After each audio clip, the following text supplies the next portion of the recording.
All right, guys, are you ready for our first act of the night? Yes! He's a real fun dude. He's been with us a couple of times. Please give a warm round of applause for Mike!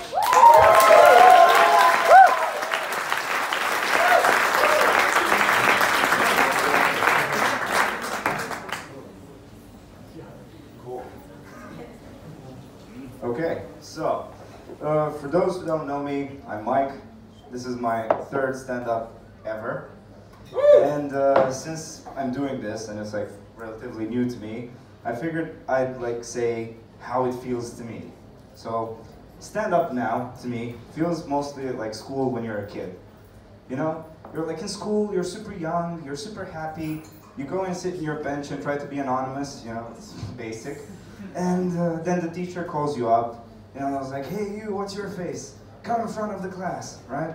So then you go in front of the class, like your palms are shaky, you're feeling nervous, then you know you feel like you've got something in your throat, you're like, oh shit. And then you realize that all of this accumulated in your first like child erection, and then it looks like a bunch of Tic Tacs in your front pocket, and then the kids around see it, and they start laughing at it, and pointing at it, and then it's the worst. And then, you know, you realize it's quite unpolite. Because if I ever laughed at my uncles and I laughed at it, he would beat me up. So that's really not fair. Oh God. And I mean, that was a small pedo jokes. So, you know, if you guys, you know, you're afraid of pedophiles, then I have a word of advice, just grow up. Cool. And yeah, talking about experiences, this reminds me of the time when I was a kid. I had this wild imagination, and basically semi-retarded. I was looking at the TV, and every time the news came on, I thought there were many people inside the TV, and I creatively called them TV people. Super creative. Oh God, and these people would be there in my imagination, you know, telling us the news and what happens outside and everything, you know, like, and then when we switched the channel, they would sit back, you know, they'd go like, ah, yes, finally, fucking watch the news for half an hour, those cunts, right? And then they'd sit there and they'd watch everything we watch, and I mean everything. Maybe even my dad's Hustler account, who knows? Anyway, the thing is, they would watch everything, and one day, I told this to a friend of mine. I said, like, hey man, did you know that the news people, we were both kids, we were like 5, 6, we were barely anything. And I was like, hey man, did you know there's like TV people inside the TV? Yeah, turn on the news, you'll see that lady looks straight at you. I was like, whatever you move in the room, it's like her eyes follow you. She must be real, man. Right? So then, he looked at it and was like, and then he said one of the greatest things ever. He said, well, let's free them. so then I was a kid, you know, and then I was like, well, not my TV, not my house. And I was like, sure, let's do it. So then he grabbed, you know, the most powerful thing a child can grab, and that's like a coffee spoon. So then he went with a coffee spoon and went to the TV. I stopped him immediately and I said, we need to be on the news channel because they need to see that we're trying to get them out. This is for their benefit, right? So we were just, you know, 2 kids knocking on the TV with a spoon, like 2 retarded little apes going like, you know, and until his mom came over and stopped us. And for the life of me, I think we hit that TV for 15 minutes straight, and nothing happened to the TV. I swear, it must have been like a Nokia TV, man. Like not even a scratch, nothing. The TV was immaculate. The only thing we lost was our small dignity. That was it. That was it. That was it, yeah. But it was cool. I mean, I went to normal school because it wasn't my house. Then he went to special school. His mom's side, but, you know. But yeah, I mean, Nokias were great. I swear to God, those phones were indestructible. I mean, I used to have it as a kid, and it was just indestructible. Like, you drop it in the toilet, you go like, oh fuck! You grab it out of the toilet, you're like, and then you look at it and it's fine, and you go like, oh shit, the display might go, So then you open it in a million pieces. Everything is out of the phone. You know, you don't put it in rice. That shit is for nowadays. Back in the day, you just like, yeah, that'll be fine. You assemble it, and then the speaker's gone. All you get is like, and you go like, fuck. I'm not gonna tell my mom I dropped my phone in my toilet because I'm not gonna get another phone. But then Nokia, right? The survivor. Yes. Yeah, you think the phone's dead, something happened, it was bad. Wrong. Nokia knows. You get the crackle. Wait 3 days, you get oh. You're like, ooh, okay. Give it a week. Hey man, what's up? You wanna go out? You're like, yes! Nokia! Yeah, it was such a great invention. And then, virtually indestructible, like you'd hear it on the news, like, newsflash, plane just crashed inside the mountains. Horrible, no survivors. In the wreckage, we just found the black box and 4 immaculate Nokias. Luckily, we identified the owners because all of the phones had the pin 1234. And you know, you look at it and you go like, okay, well, that was something. Back in the days when the pin happened, before that, people just had phones which were like, oh fuck, I just dialed America in my pocket. Oh no, right? And then they created the pin. And of course, there was no like manual, no like, hey, you know what your pin should be? What? Fucking random. Nope, nobody said that ever. You'd have like a pin, and your parents would have the pin on their phone, thinking that, my child's not gonna use my phone, I'm smart, right? So then you'd go up to their phone and you'd feel like you're a hacker. You'd go like, oh fuck, there's a pin now. And you're like, okay, 1, 2, 3, 4, nothing. Like, oh shit, I know this. 0, 0, 0, 0. And I was like, nothing. I'm like, oh, start sweating a bit. You go like, ooh, I bet there should have been like a timer with 60 seconds. I'm like, whew, okay. You know, you said like, okay, what else could it be? 1, 1, 1, 1. No. And I'm like, fuck. And then you realize, oh wait, it's her birthday. Done. Most creative thing ever. So then as a child, you do the only mature thing which you can do. You put the Crazy Frog ringtone on your mom's phone, close it, chuck it, done. But Crazy Frog was such a crazy song. Do you guys remember? Have you ever heard the Crazy Frog song? And the video was crazy. It was just like a space frog, and then everybody was running after it for no apparently reason, just because this guy was giving free entertainment to everyone. He was like, and just going, you know? And everybody was just like, catch that motherfucker, he's too happy in this world, it's in the future, everybody's poor, right? But no, I mean, you get that subliminal. When you grow up and you see it now, you realize it's bad. Anyway. But yeah, I mean, there was a lot of running in that video.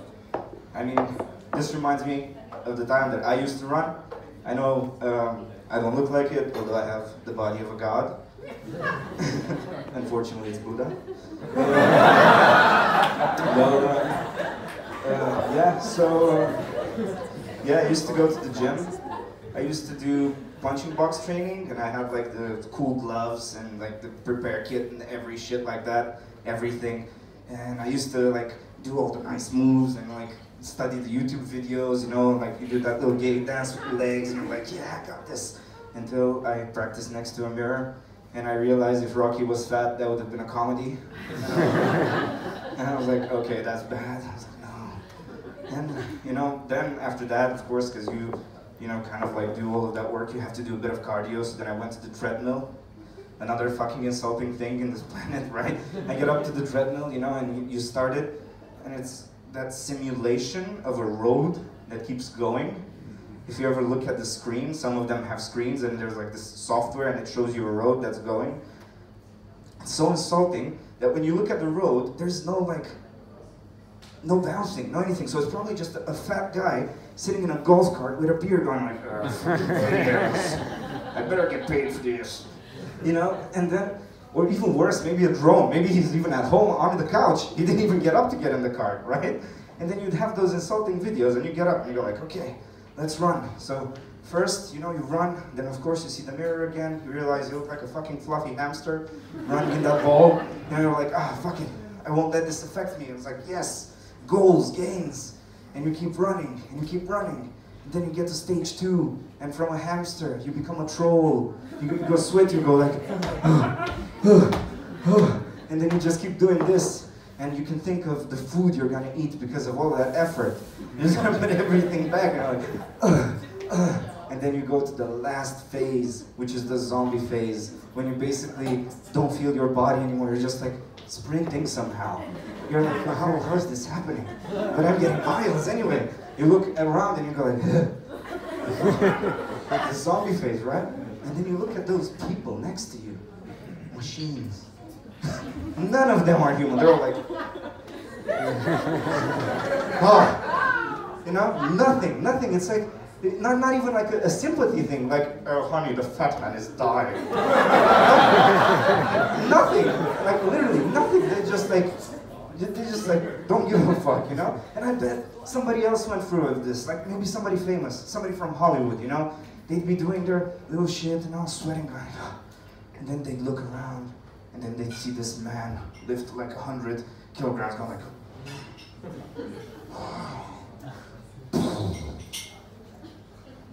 you know, and then go like, wow. And then go and stop that person and go like, hey, I have to say, sir, that was amazing. You were just like a machine, and you'd be perfect for my next role in my film. My name's James Cameron. What's your name, sir? And you'd go, Arnold Schwarzenegger. You know, and maybe that's how all of that started, with some gym work, right? Because, you know, then he went and played in one of the biggest movies of all time, which was The Terminator, right? The Terminator, that was a film, when I watched it, I loved it. As I grew up, I realized it was so bad. It had so many plot holes in them, like continuous plot holes. They basically just sent like a sophisticated stripper robot from the future, right? Because he comes in, you know, he teleports. I mean, he's a machine, right? Why wouldn't he just teleport like, boom, right? No, he comes in and he's like, yes. You know, and you could see the sweat, again, on the machine. You can see the sweat on his body, right? He gets up and he goes like, time to terminate, right?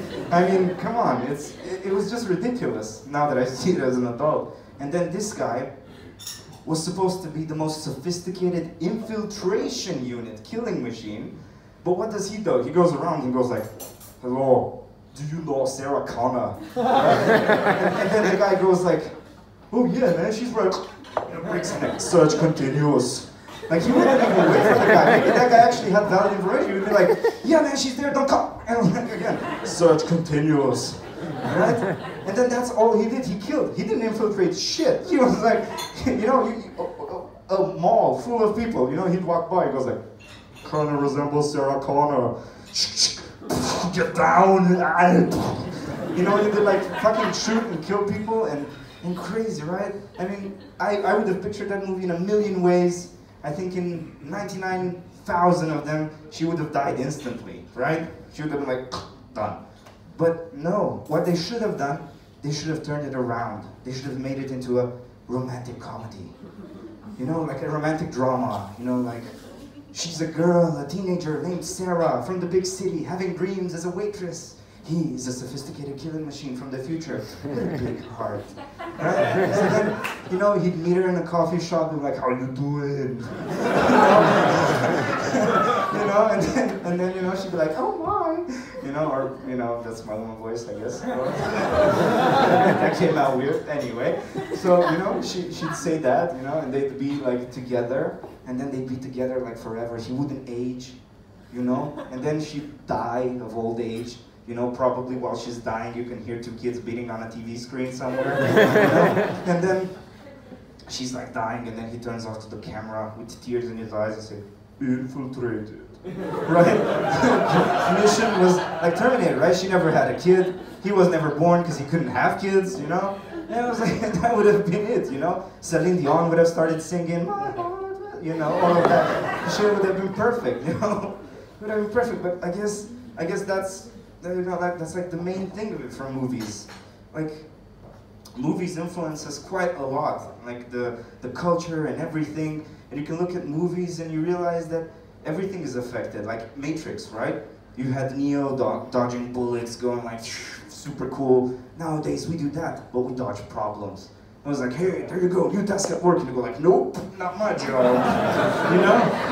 And then you go like, hey, let's have kids. Whoa, dodge that one. I was like, hey, donate, you know, €1 for cancer every month. Whoa, no. I was like, yeah, close enough, right? You know?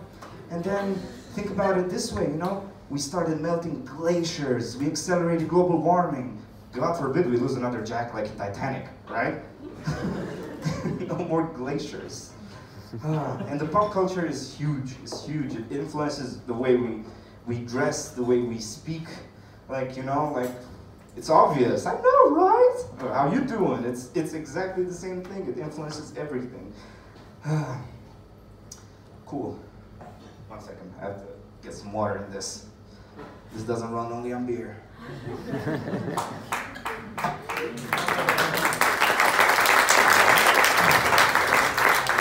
Okay, cool.